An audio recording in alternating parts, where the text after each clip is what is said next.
سالكين على منهج الكريم اجعلنا من خيار أمته واذكرنا بغير حرمته واحشرنا غدا في زمرته واستعمل ألسنتنا في مدحه ونصرته وأحينا متمسكين بسنته وطاعته ومن اللهم على حبه وجماعته اللهم أدخلنا معه الجنة فإنه أول من يدخلها وأنزلنا معه في كسورها فإنه أول من ينزلها وارحمنا يوم يشفع للخلائق فترحمها اللهم ارزقنا زيارته في كل سنة اللهم ارزقنا زيارته في كل سنة اللهم ارزقنا زيارته في كل سنة ولا تجعلنا من الغافلين عنك ولا عن مبدرسنا اللهم لا تجعل في مجلسنا هذا أحدا إلا غسلت بماء توبة ذنوبا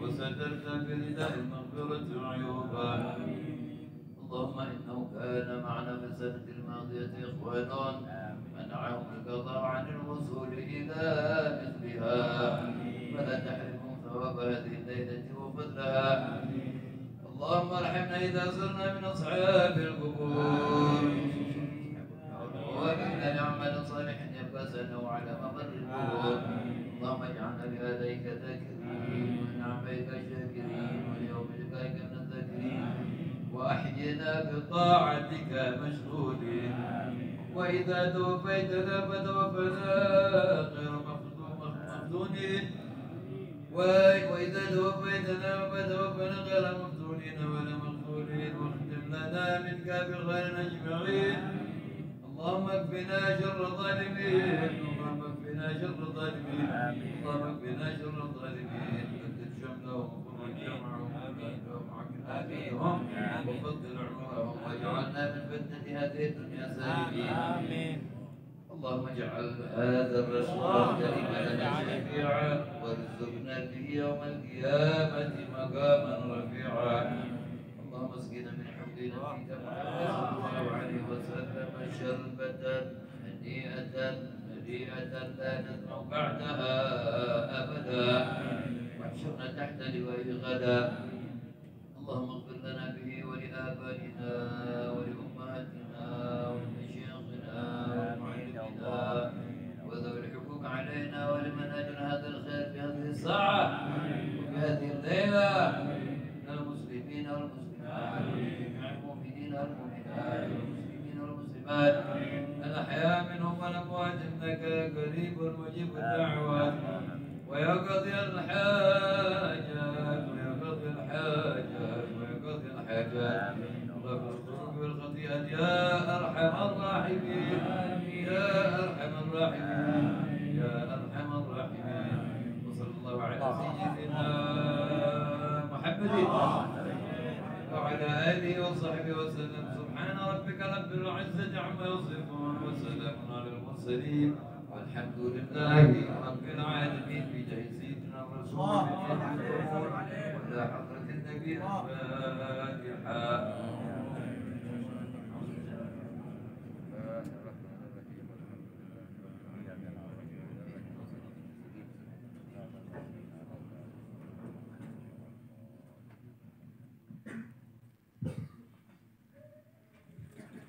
سيدنا محمد ورحمة وعلى آله الطيبين الطاهرين وأصحابه وتابعيهم بإحسان إلى يوم الدين أما بعد قال تعالى في القرآن الكريم واعبدوا الله ولا تشركوا به شيئا وبالوالدين إحسانا وقال رسول الله صلى الله عليه وآله وسلم أربع من سعادة المرء أن تكون زوجاته صالحة وأولاده أبرارا وخلطاؤه صالحين وأن يكون رزقه في بلده. صدق الله العظيم وصدق رسول الله صلى الله عليه وآله وسلم. اللهم صل على نور الأنوار وسر الأسرار وترياق الأغيار ومفتاح باب اليسار سيدنا محمد المختار وآله الأطهار وأصحابه الأخيار عدد نعم الله وأفضاله. اللهم صل وسلم وبارك وكرم وعظم على سيدنا محمد الفاتح لما أغلق الخاتم لما سبق ناصر الحق بالحق والهادي إلى صراطك المستقيم وعلى آله وصحبه حق قدره ومقداره العظيم. Pertama-tama yang saya muliakan para orang tua, para guru, para hujjaj, dan juga tidak lupa bil khusus akhina fillah Habib Ahmad bin Abu Bakar Aidid, bapak-bapak, ibu-ibu, para pemuda, juga adik-adik yang dimuliakan Allah SWT, wabil khusus wal khusus yang menyebabkan kita berkumpul pada malam hari ini, anak cucu daripada Hajjah Fatimah binti Abdullah. Ya. Yang kita berkumpul pada malam hari ini diharapkan untuk mendoakan beliau. Maka sudah sepatutnya sebagai orang yang masih tetap berada di rel Nabi Muhammad SAW, kita meyakini bahwa apa yang kita kerjakan ini merupakan sesuatu yang sangat menguntungkan. Betapa tidak nama Allah disebut-sebut, sholawat sudah sulit untuk dihitung berapa jumlahnya. Manaqib, rawi, riwayat hidup manusia termulia yang menjadi satu-satunya harapan manusia yang menjadi umatnya untuk mendapatkan syafaat juga diuraikan. Dalam sebuah hadis dinyatakan zikrul auliya tanzilur rahmah. Menyebut-nyebut nama aulia itu akan menyebabkan turun rahmat. Ini gurunya para aulia. Ini pimpinan para aulia. Ini yang menjadi penyebab adanya para aulia. Ini yang menjadi penyebab turunnya Al-Quran. Ini yang menjadi penyebab adanya surga dan neraka. Ini yang menyebabkan adanya langit beserta bulan, matahari dan bintang. Ini yang menyebabkan adanya galaksi-galaksi, tumbuhan, pohon-pohon, debu-debu dan segala macam. Apa masih ragu? Maka Allah akan murka kalau orang meragukan itu. Pertahankanlah kepercayaan kita kepada kebarokahan, harus kita pertahankan. Kenapa? Karena di akhir zaman banyak kelompok-kelompok yang sedikit demi sedikit akan mengikis. Pertama, mereka mengatakan seakan-akan barokah itu gak ada. Manusia semua sama. Inna akramakum indallahi atqakum. Manusia yang paling mulia di sisi Allah adalah yang paling takwa. Ini sebetulnya misi. Perlahan-lahan mereka akan memisahkan orang-orang yang masih percaya kepada kebarokahan para aulia dan ulama. Tidakkah orang tersebut mengingat sebuah hadis yang disabdakan oleh An-Nabi Sallallahu Alaihi Wasallam yang disampaikan kepada Ibn Mas'ud radhiyallahu anhu. Ini sahabat Ibn Mas'ud adalah sahabat yang bacaan Qur'annya mirip Rasulullah. Beliau ini sampai mendapat julukan Sahibus Sir Rasulullah. Dan beliau ini sampai dijuluki Mahaddahnya Rasulullah. Artinya Nabi kalau jalan bersama beliau ini ketika sedang capek tidur di pangkuan Ibn Mas'ud. Dan sahibun ni'alnya Nabi, orang yang paling menjaga sendalnya Nabi. Ini saking manjanya beliau kepada Nabi, kalau Nabi masuk ke satu tempat itu sendalnya dimasukin ke tangannya, kemudian dia begini, beliau begini. Itu Nabi pernah bersabda kepada beliau, ya Ibn Mas'ud, wahai Ibn Mas'ud, julusuka sa'atan fi majlisil ilmi la tamassu qalaman wa la taktubu harfan khairun laka min itqi alaf raqabah. Hei Ibn Mas'ud, ya Ibn Mas'ud, dudukmu satu saat saja di majelis ilmu tanpa menyentuh pena, tanpa menulis satu huruf pun, lebih bagus daripada engkau membebaskan 1000 budak. Budak itu kalau diibaratkan zaman sekarang merupakan kendaraan yang mahal. Satunya saja sudah berapa kalau 1.000? Ayo kita ilmiahkan sekarang. Kenapa sampai ada hitungan 1.000? 1.000 ini angka terbanyak. Dalam angka-angka keagamaan itu kalau sudah dibilang ada jumlah begitu itu menunjukkan sangat banyak. Saking hebat, menunjukkan hebatnya. Satu budak itu dibebaskan. Kemudian bebasin lagi 2 budak, 3 budak, 4 budak sampai 1.000. Setelah sampai 1.000 sudah selesai. Dapatlah pahalanya orang itu dalam sebutan sekali membebaskan budak 1.000. Lalu kenapa duduk di majelis ilmu 1 saat lebih bagus daripada membebaskan budak? Saya ulangi sekali lagi, tolong dipahami. Kalau orang mengerjakan membebaskan 1.000 budak, pekerjaannya sekali. Sebutannya sekali, maka pahalanya juga sekali. Tapi tidak dengan ilmu. Kalau ada orang yang belum mengerti daging babi haram misalnya, kemudian dia duduk di majelis ta'lim. Dulu dia suka tuh makan daging babi karena dia nggak tahu haram. Begitu dia duduk di majelis ilmu, diterangkan oleh muallim bahwa daging babi itu haram, kemudian dia beristighfar setelah tahu itu. Dia berhenti makan daging babi. Dari sejak dia berhenti makan daging babi sampai selama-lamanya dia nggak makan daging babi, itu dicatat pahala. Ketika dia makan daging kambing, dia dapat pahala karena tidak sebagai pemakan daging babi. Dia makan daging ayam, dicatat dapat pahala sebagai orang yang tidak makan daging babi. Dia makan ikan, dicatat pahala sebagai orang yang tidak makan daging babi. Jadi nggak sekali, terus. Jadi ilmu sekali udah dapat terus. Ada orang sholat, Allahu Akbar, nggak bisa diam, tangannya garuk sana garuk sini garuk sana.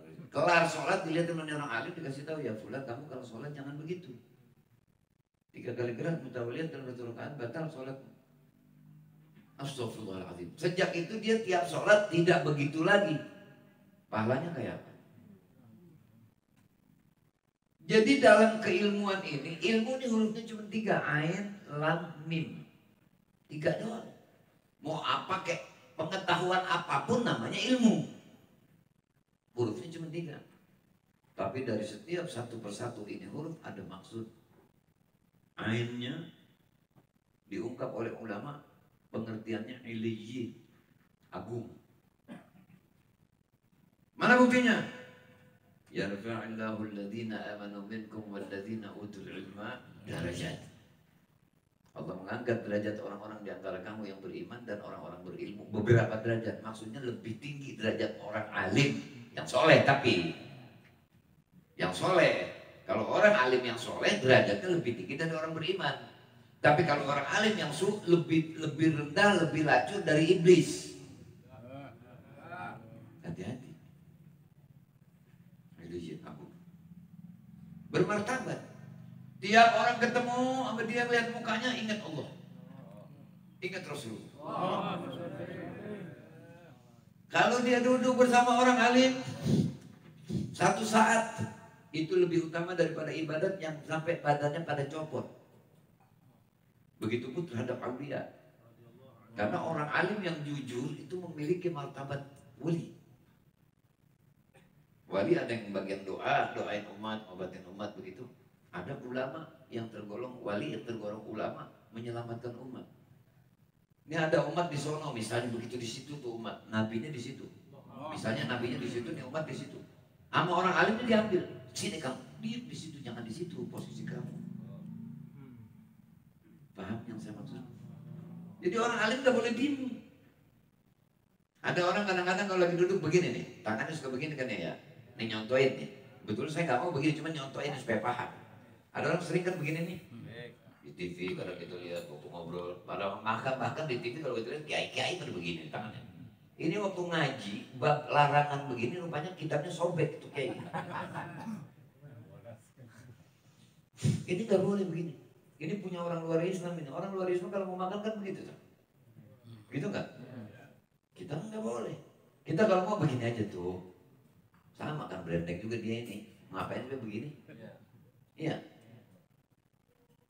Kalau orang alim lihat, oh ada orang begitu, itu langsung gue, maaf ya, tangannya jangan begitu. Itu untungnya duduk sama orang alim. Makanya boleh jadi duduk sama orang alim satu saat lebih hebat daripada ibadat yang sampai tubuh pada copot. Nguap, nguap. Banyak orang nguap dan nutup mulut. Mana duduk di majlis paling depan. Itu kalau ada duku yang pas tuh, itu kalau misalnya saya jitu dalam minggu itu saya depok masuk tenggorokan itu.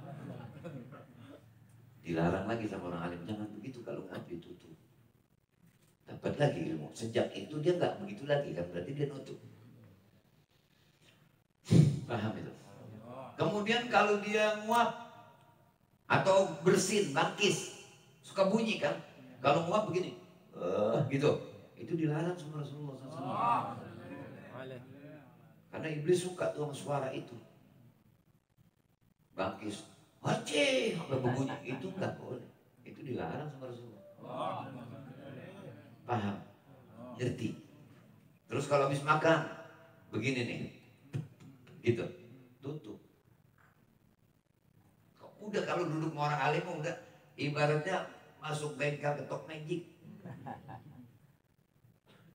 Paham itu? Nah ini termasuk dari berilmu ini. Merayakan haul untuk orang yang udah meninggal nih. Beda sama kucing. Kucing mah nggak pernah dibikinin haul. Ada orang kambingnya mati dibikinin haul? Enggak. Ada orang kambingnya mati, kucingnya mati dibikinin haul? Kita beda, bikin haul. Mana dalilnya? Sebelum saya jawab dalilnya, saya cuma mau tanya, waktu kamu lapar, kamu makan, kenyangnya nggak ada, kenyang jadi hilang, apa lapar jadi hilang kalau kamu makan? Dalilnya itu kenyang kemana? Ngerti? Jangan serba dalil mulu udah. Udah jawabannya gampangnya mah begini aja deh. Mana dalilnya? Dalilnya bapak gua begini, engkong gua begini. Jadi kalau lu bilang gua masuk neraka, gua berombongan bukan sendiri. Nah, lu yang masuk surga sendiri, biarin lu kata gua masuk neraka. Tapi kan lu bukan penjaga neraka yang bisa tahu gua masuk neraka apa kagak. Nanti, makanya pertahankan ini. Sekolah anakmu udah mau ke langit kayak kemana kayak nggak apa-apa, asal jangan berubah. Ini kan yang kacau. Engkongnya tahlil, bapaknya tahlil, anak kagak. Gitu. Dulu kan pernah ada cerita begitu. Bapak sok tahu, bapak nih sok tahu, ngajinya nolong bulet-bulet. Haji dia. Begitu haji, pulang, zuhur gak sholat, subuh gak sholat. Ya, subuh gak sholat, zuhur gak sholat, maghrib, asar gak sholat, maghrib gak sholat, isya gak sholat. Dinasihatin sama anak. Bang, kata gimana sih bang? Ngerti bahasa begini? Iya si Goder. Kan dekat mau kasih. Tapi bagaimana bang? Bukan malah jadi bertambah rajin sholat, tapi jadi gak sholat. Nah ini nih. Ini nih, anak gak berpengalaman. Sebelum lu ngaji, gua udah ngaji duluan, guru gua kiai fulan. Emang ada mulu sih di majlis mah. Itu kiai bilang kalau sekali aja sholat di Masjidil Haram, ribuan pahalanya. Di Madinah, ribuan pahalanya. Gua selama di sono sembahyang selalu di masjid.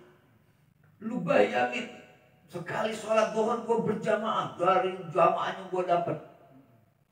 Di Masjidil Haram ribuan gua dapat. Lu kaliin berapa? Jadi udah gak perlu sholat lagi gua. Makanya kalau jadi anak biar pinter. Bukan main. Yang pertama dalilnya betul nggak? Kalau sholat di Masjidil Haram lebih daripada di masjid lain. Nah, cuma pemahamannya kan ngawur. Ngawur nggak? Ngawur. Kayak zaman dulu kan zaman ngawur. Kakek, nenek waktu masih hidup senang pecah lele, cap gabus. Begitu meninggal, nggak dibikin tahlil, dibikin cap gabus. Ditaruh, ditinggal.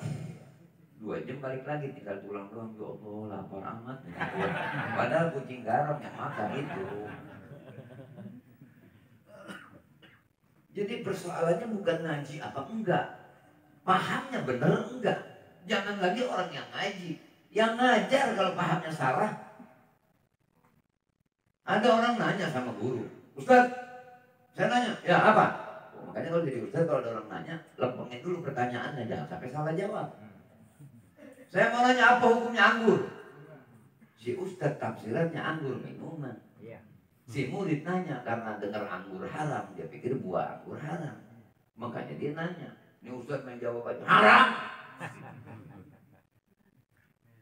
Pulang ngaji biasa mampir ke tukang buah di pasar beli anggur biasanya. Tawarin, Pak, ada anggur bagus nih. Oh enggak, astagfirullah, saya tobat sekarang. Kenapa? Selama ini saya selalu asal pulang ngaji seminggu sekali beli anggur 2 kilo, 3 kilo, saya makan anak bini saya, dosa besar. Apa emang? Kata kan gua. Kang gua dalam belum laku-laku, tiba-tiba denger begini kesel. Ustadz saya ngomong anggur tuh haram.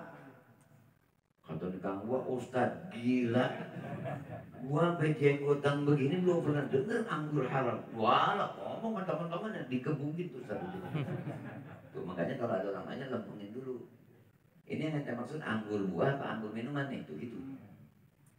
Anggur buah ya enggak apa-apa kalau anggur buahnya. Muridnya rada-rada preman. Kalau anggur buah dicemplungin ke anggur cairan, gila. Jawabannya bilangnya udah jalan haram. Dan banyak orang sekarang nanya minta persetujuan, banyak kan begitu. Buat saya udah pengalaman, makan tamu macam-macam datang.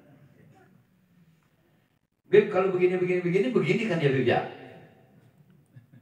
Ngopi. Jangan pakai nanya hukum ngopi deh. Lu bukan nanya, lu menjeblusin gua lu. Jadi ilmu itu iliyyin aku. Makanya orang duduk sama orang berilmu selalu fadilah. Ini kayak model sekarang nih. Kalau misalnya rada-rada merengut dikit nih. Oh, jam berapa ini? Udah buang itu merengutnya. Ya, kita lagi ngobrol masalah pengajian ini, lagi ngaji masalah ilmu. Jadi supaya kita wawasannya luas. Ilmu iliyyin aku. Kemudian lamnya lutfi, lutfu, lembut. Orang berilmu tuh lemah lembut. Sama yang belum ngerti hukum.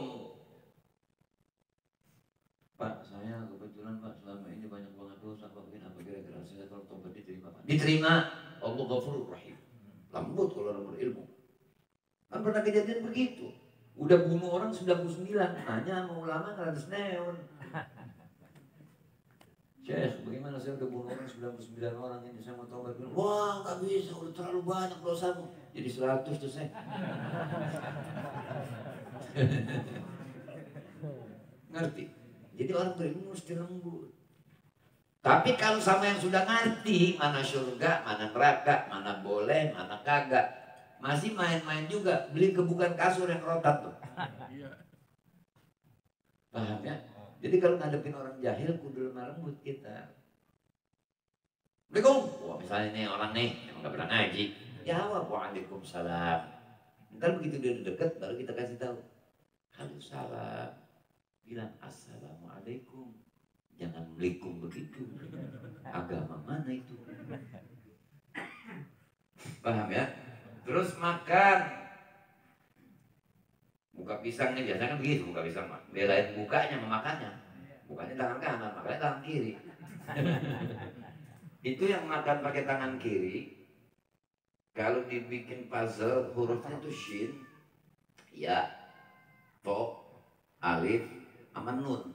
Diaur-aur gitu tuh huruf. Kita suruh bikin apa jadinya itu. Setan nggak pernah makan tangan kanan. Yang makan tangan kanan Nabi. Nabi, sahabat, keluarga Nabi, aulia, ulama, solihin, semua kalau makan tangan kanan. Makan kan namanya minum juga tangan kanan. Ada orang kebot, protes. Saya nggak bisa, soalnya biasa makan tangan kiri. Lu salaman gua tangan kanan tadi. Jadi nggak ada alasan. Kalau tadinya nggak ngerti makan tangan kiri, minum tangan kiri perbuatan syaitan, maka jadi tahu kalau duduk sama orang yang berilmu. Makanya beruntung. Paham itu? Ngerti itu? Jadi pahala mulu. Bebasin budak sekali kan tadi. Duduk di majelis ilmu, dibuka bab makan babi haram. Makan harus tangan kanan. Walaupun boleh, tangan kiri boleh. Boleh, bukan haram. Cuman kan Nabi nggak makan tangan kanan. Nabi nggak makan dengan tangan kanan. Sahabat nggak makan dengan tangan kanan. Aulia nggak makan dengan tangan kanan. Ya. Ulama nggak makan dengan tangan kanan. Orang soleh nggak ada yang makan dengan tangan kiri. Ya. Nabi, sahabat, aulia, ulama, solihin makan semua dengan menggunakan tangan kanan. Tidak ada yang menggunakan tangan kiri. Nah sekarang kalau ente makan sama minum tangan kiri, ikutin siapa? Itu tadi tuh yang huruf aura-aura. Jadi tahu. Jadi begitu besok makan nasi kayak makan apa kayak udah tahu bahwa itu perbuatan syaitan, makan tangan kiri. Tidak lagi makan dengan tangan kiri, minum dengan tangan kiri. Pahala. Ini umat Nabi kok luar biasa. Luar biasa. Dulu tuh Bani Israel itu kalau bajunya nih kena najis, itu nggak pakai ada istilah cuci, suruh gunting. Jangankan baju, tangan kena najis, sobek, nggak dicuci. Tapi umat Nabi SAW najis sampai dibagi 3 bagian. Mughalladah, mutawassithah, mukhaffafah. Diajarkan pula cara membersihkannya. Paham itu? Paham itu? Babi haram. Kalau udah kena dimakan tuh haram itu. Kena daging babi, karena daging babi itu ada cacing, fitos segala macam, membahayakan segala macam. Buat nyucinya pakai debu. Diajarin dari agama. Terus apa lagi? Masuk masjid, jangan kaki kiri kalau masuk masjid. Kaki kanan ya, jadi tahu. Jadi tiap masuk masjid dapat pahala. Makan dengan menggunakan tangan kanan dapat pahala. Minum dengan tangan kanan dapat pahala. Sedangkan bebasin budak 1000 dan sekali doang udah. Tapi ini berkesinambungan enggak? Itu sebabnya duduk satu saat di majelis ilmu, cuman dengerin, melek, dengerin, pahami. Sebab kalau dihitung dari meleknya aja mah ikan peda juga melek sih. Iya, ada ikan peda merek atau begini genit sebelah matanya, enggak ada. Kemudian dengan duduk di majelis ilmu, jadi tahu bahwa orang hidup hendaknya mengirimkan doa untuk orang yang sudah meninggal. Nih contohnya, nih buahnya ilmu ini. Ini kan berkat tanaman yang meninggal ini. Diajarin anak cucunya bahwa ini dulu begini, begini. Anak cucunya ngeliatin. Ikut. Man dalla ala khair kafa'ilih.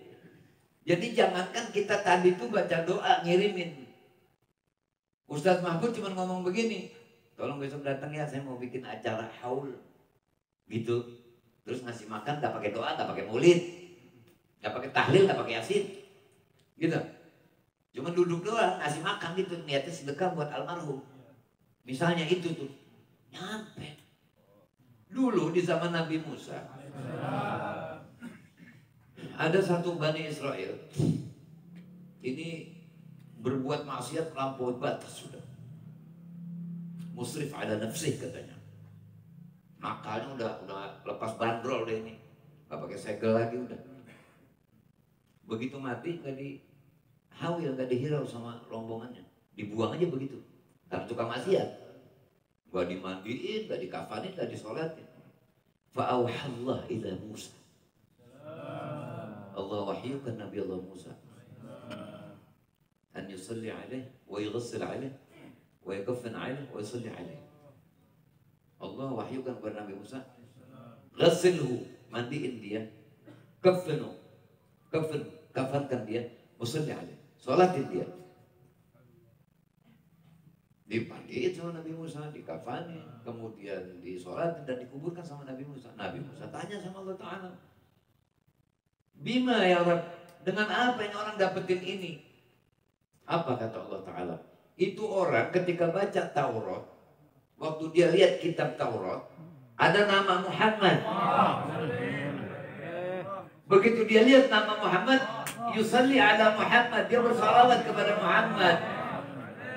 Bihadis sabab ghafartu lah. Dengan sebab itu aku ampunin dia. Makanya kalau lagi baca maulid nikmati. Ini orang baca maulid kan lagi ngaji. Oh Nabi begini, oh begini, ahsanan nas khalqan wa khuluqa. Ya, begitu. Jadi bukan seremonialnya saja. Pelajari. Nabi kalau dibentak orang bagaimana? Nabi kalau dibantah orang bagaimana? Nabi kalau dimusuhin bagaimana? Nabi kalau diperbaikin dilakukan baik bagaimana? Bagaimana sifat-sifat sahabatnya? Belajar. Kalau betul-betul belajar maulid, nggak ada orang sholat barisan sopnya begitu tuh nggak ada. Begini semua. Karena di dalam rawi dibilang, qulubuhum masahifum yahmadun Allah Ta'ala ala kulli syaraf yasufuna fis salati kasufufihim fil qital. Nabi Musa sampai kiri. Ij'alni ummati ya Rab, faj'alhum ummati. Karena Nabi Musa bilang, ya Rab, inni ajidu fil alwah. Saya melihat kata di lawha, di Taurat maksudnya. Ummatan. Anajilihim fi qulubihim. Bahwa kitab mereka di hati mereka.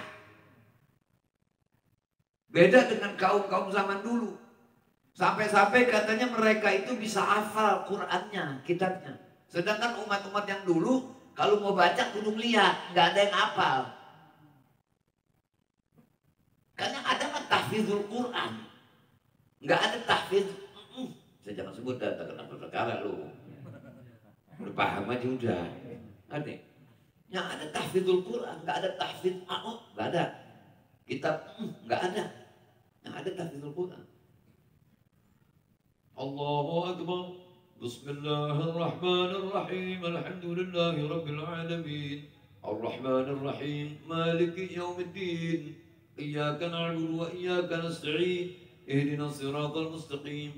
Siratal ladzina an'amta 'alaihim ghairil maghdubi 'alaihim waladdallin.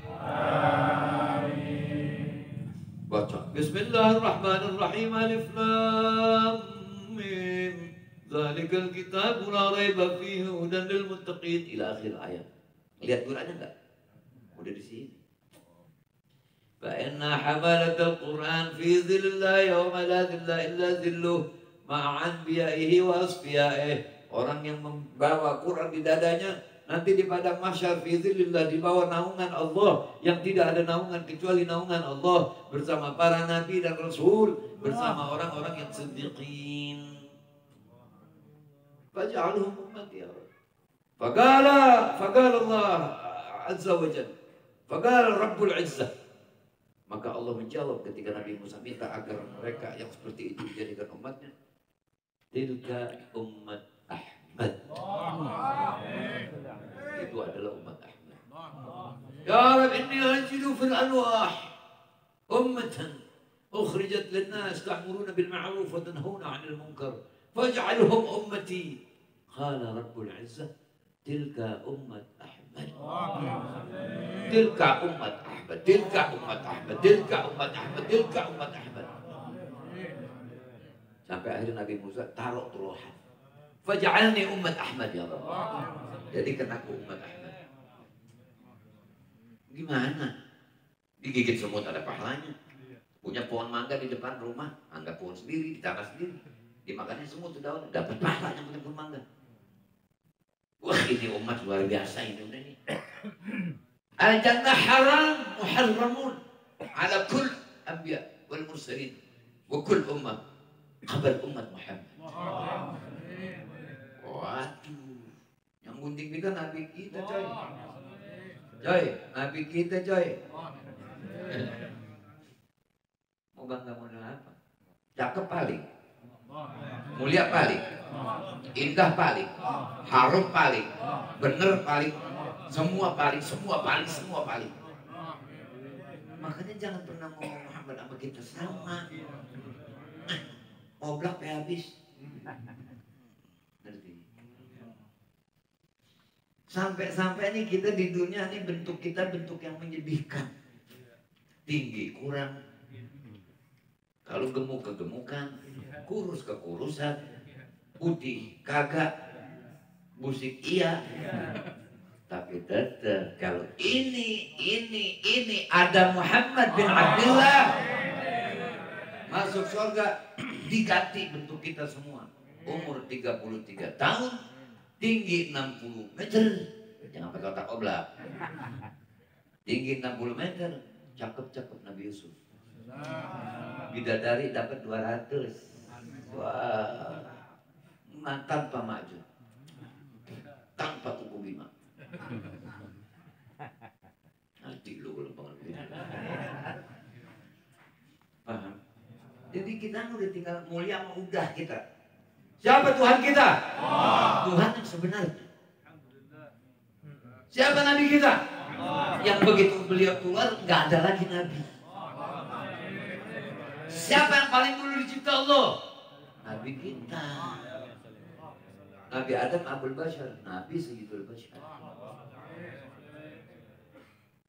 Salat menghadapnya kemana? Satu, mau lu tinggal di Tambun, mau tinggal di Mesir, mau tinggal di Afrika, tetap kiblat adalah Ka'bah. Ngerti? Ada yang nakal. Kalau di pesawat emang oblak, diajarin yang benar masih mutak-atik ke arah lain aja. Di pesawat pun kita ijtihad. Kemana nih arah? Ulama, ngikutin ulama ilmu lagi. Pantas kalau duduk satu saat tanpa nulis, tanpa apa, lebih hebat dari bebasin 1000 budak. Sampai sholat di kapal, di langit, ada jalannya, ada dikasih tahu sama ulama. Sekarang orang-orang di luar Islam yang buktiin, ciptain Android, ada map di situ. Kita mau ke Papua, belum pernah ke sono, kita belum pernah ke sono, HP-nya belum pernah ke sono. Asal kita tulis aja alamatnya. Gitu misalnya. Dikasih tahu, kita mau mobil, ya 200 meter kanan, ya belok kiri, gang pertama masuk, ya sebentar lagi, ya tujuan Anda dari sebelah kanan. Begitu nggak kira-kira? Nggak ada map ngomong, oh kalau ini saya belum tahu, nggak ada. Handphone kredit tuh. Ngerti? Ini Nabi. Muridnya para sahabat. Nabi gak bakalan pulang rahmatullah kalau sahabat belum selesai belajar sama Nabi. Sahabat ijazahnya bukan yang ditempel di tembok. Sahabat ijazahnya langsung dari Quran. Al-yawma akmaltu lakum dinakum wa atmamtu alaikum ni'mati wa raditu lakum al-Islam dinan. Siap pakai. Ngerti? Jadi makanya biar doyan sama ilmu. Ini hal bukti buah dari ilmu. Jadi nggak usah cerita nyampe apa enggak tuh. Udah bukan urusan kita itu mah. Kita ngirim Fatihah sekober aja satu, Fatihahnya nyampe kebagian semua. Nggak usah nanya cara baginya bagaimana. Makanya lu jadi pusing sendiri. Yang urusan malaikat lu mau pikirin terus sih. Kober kan udah ada yang pada kering tuh aja dipinggirin, tumpuk lagi, udah berapa nih lobang, udah berapa lobang ini. Ya, Fatihah satu doang, asal lewat kober niatnya begini, niat di hati, ngirim Fatihah buat nanti kober, boleh hadratin bil Fatihah, dapat semua itu. Dapat, ngerti, gitu. Kemudian yang terakhir daripada tulisan huruf ilmu, ain lam mim terakhir, mulk, mulia. Nggak nyapir, punya ilmu nggak nyapir, mulia. Orang hadiah terima, minta jangan. Ngerti? Lah ini dia yang mau ngapa-ngapain, orang semuanya pusing. Lu mah. Banyak nggak sekarang begitu? Mau bangun masjid, sampai kelilingan ke kampung mana-mana, emang kagak ada orang di kampungnya itu? Kalau bagi tugas, bagi-bagi, nanti presentasinya begitu. Masjid dijual zaman sekarang, mendingan sewain dah. Lumayan, 3,5 meter kali 8 aja 500.000. Paham? Masjid mah nggak perlu terlalu bagus, yang penting orang-orang yang sholatnya bagus. Jadi imam makhraj kudu bener.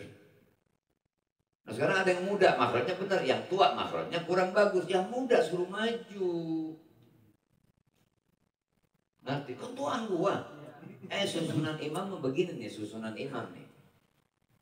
Nih imam ada 2 orang nih misalnya nih, huruf sama-sama bagus. Tuanya sama. Ya. Huruf sama bagus, tua sama.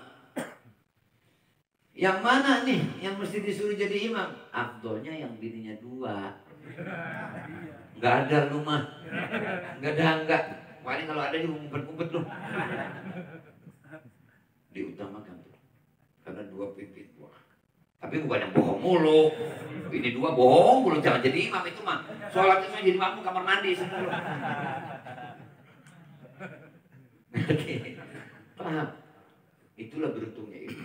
Jadi kita yakin kalau ini sekarang sampai. Karena ini adalah hak yang mati dari yang kepada yang hidup. Yang meninggal dunia nenek, punya anak, punya cucu. Sebelum ada anak, sebelum ada cucu, ada nenek duluan. Maka namanya itu kita bersyukur kepada para pendahulu kita. Karena kita kenal Allah sebab pendahulu kita. Dengan sebab siapa kita kenal Allah? Dengan sebab Rasulullah. Dengan sebab siapa kita kenal Rasulullah? Dengan sebab sahabat. Dengan sebab siapa kita kenal sahabat? Dengan sebab ulama. Itu musalsal. Begitu juga doa. Kita tahu emang kita doa kita rada-rada kalau doa. Minta toko dagangnya rame. Lagi minta sama Allah, otaknya ke toko bukan ke Allah. Bagaimana mau gatul? Bego. Paham? Makanya kita minta tolong sama aulia, kita ziarah. Cuma baca Yasin Atu minta jangan banyak.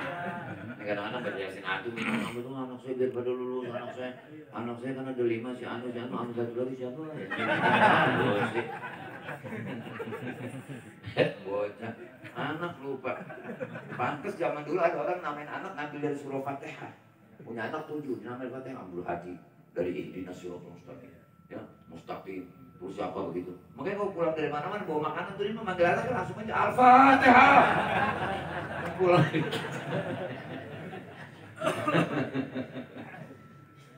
Paham ya? Itulah anak lupa. Udah kalau lupa. Pokoknya kalau di ziarah wali mana baca dengan Fatihah bin Abdul Haji. Ya ada waliuka ya Allah. Al-Fatihah. Niat baca Yasin buat kirim kepada beliau. Kelar. Ya wali Allah. Engkau adalah walinya Allah. Allah pasti memberitahu engkau siapa aku dan bagaimana aku. Bagaimana kehidupanku. Aku mohon doa dari engkau. Mohon doa. Bukan minta panjang umur mau wali. Dan ziarah kelebihan. Ya wali Allah panjangin umur saya. Lah mau sih kagak boleh. Mahal. Kita juga tahu batasan-batasan. Gitu. Tidak usah. Minta langsung. Sombong amat loh. Kasih pun jambu. Yang matang buahnya ada di dahan yang kecil. Dia suruh naik, jangan pakai tangga, jangan pakai bambu, nggak usah pakai wasilah. Tangga sama bambu wasilah. Lu naik di batang yang kecil, gabruk nggak lu? Paham? Pakai bambu, wasilah bukan? Pakai tangga, wasilah bukan? Lama bambu percaya mau wali kagak. Waduh, ini kalau nggak oblak mah nggak begitu. Ya, Insya Allah. Yang jelas pada malam hari ini kita diundang oleh saudara kita Ustaz Mahfud beserta keluarga besar yang dirayakan haulnya. Kita minta kepada Rabbul Alamin, walaupun tanpa kita minta, dengan niat kita pun niatul mu'min khairun min amalih. Walau kita tidak meminta apa dan bagaimana, tidak mendetek, tidak menulis, tidak menjadwalkan apa yang kita minta, Allah Maha tahu apa yang kita maksud. Maka insya Allah kubur yang sekarang ini didoakan terang, dijadikan raudhah min riyadhil jinan, diangkat derajat tinggi di sisi Allah SWT dan berada di barisan Rasulullah SAW dan keturunannya yang masih hidup insya Allah panjang umur dalam taat dan menjadi orang-orang yang saleh dan salihah. Ala hadhihi wa ila hadratin Nabi al-Fatihah. Ar-Rahman ar-Rahman al-Rahim iyyaka na'budu wa iyyaka nasta'in. Doa terakhir.